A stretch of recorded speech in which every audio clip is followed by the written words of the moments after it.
สวัสดีครับท่านวันนี้กับพบกับคลิปหนุ่ยคุยขยะครับในวันนี้เป็นตะกร้าผ้านะครับผมเป็นตะกร้าผ้าทำจากท่อ PVC นะครับผมเนี่ยครับทนทานใช้ลืมนะครับผมเนี่ยครับแล้วก็ตัวถุงผ้านี้จะเป็นผ้าขนหนูจะนำมาเป็นตัวตะกร้าครับผมเนี่ยท่อ PVC ที่ใช้ก็จะมีแกนเนี่ยครับแกนกลมเสาสองข้างท่อ PVC ครึ่งนิ้วนะครับผมเนี่ยตะกร้านี้จะสูง35 x 35แล้วก็กว้างคูณยาว35 x 35สูง50 เซนนะครับผมนี่ครับเนี่ยครับอันนี้เป็นแผงข้างประกอบเป็นน็อกดาวน์นะครับผมนี่ใส่ตัวแกน2ข้างนี่ครับแล้วก็ใส่แผงข้างประกอบเป็นเฟรม2เฟรมได้หัวท้ายแล้วก็มาใส่ตัวแกนตั้งนะครับแกนตั้ง2แกนแรงทนทานครับ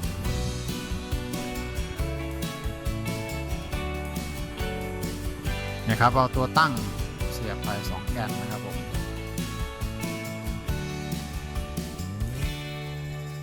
เนี่ยครับเสียบลงไป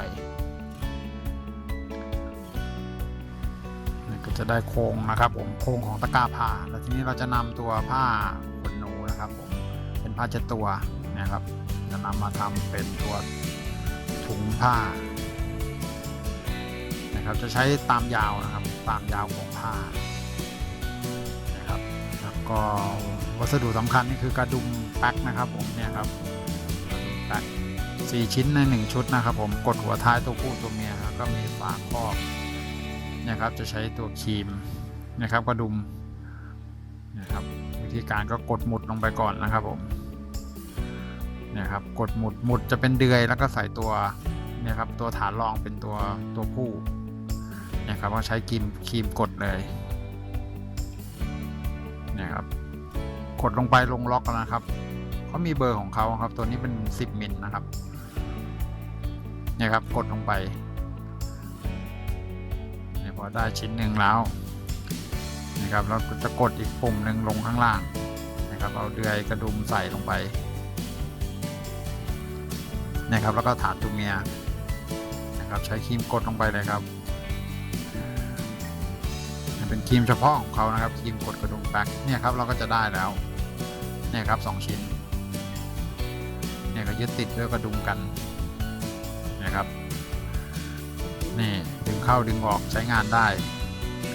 นะครับแล้วก็จะเลาะปิดทั้งตัวเลยทำเป็นกระสอบเนี่ยครับติด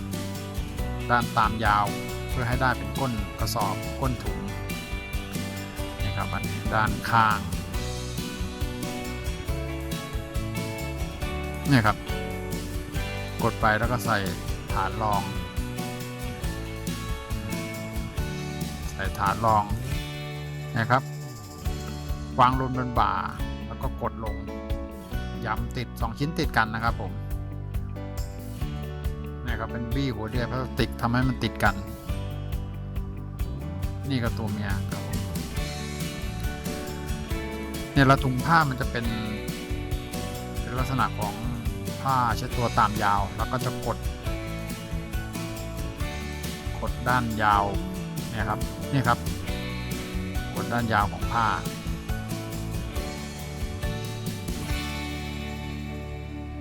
กดด้านยาวของผ้ามันจะเป็นกระสอบเลยนะครับผมเนี่ย2 ปุ่มติดกันนะครับผม4 ชิ้นต่อ1ชุดนะครับผมจะได้นี่ครับนี่กดลงติดกัน4 ชิ้นต่อ1ชุดเนี่ยครับนี่แป๊กกดติดกัน2 ชิ้นติดไปเรื่อยๆนะครับจนเป็นกระสอบถุงนะครับผมจะได้กระสอบ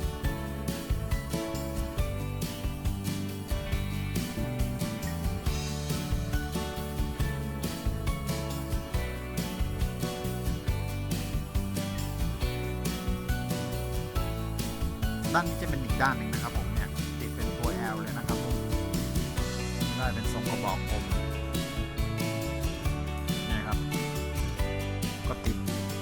ด้านด้านกว้างของผ้าและก็ด้านยาวของผ้าเป็นตัว L นะครับผมก็จะได้กระสอบเนี่ยครับ2ด้านเนี่ยไล่จนกับระยะห่างก็ประมาณ10 เซนนะครับเนี่ยก็คือติดกระดุมแป๊กทั้งตัวเป็นตัว L จะเป็นกระสอบออกมาครับผม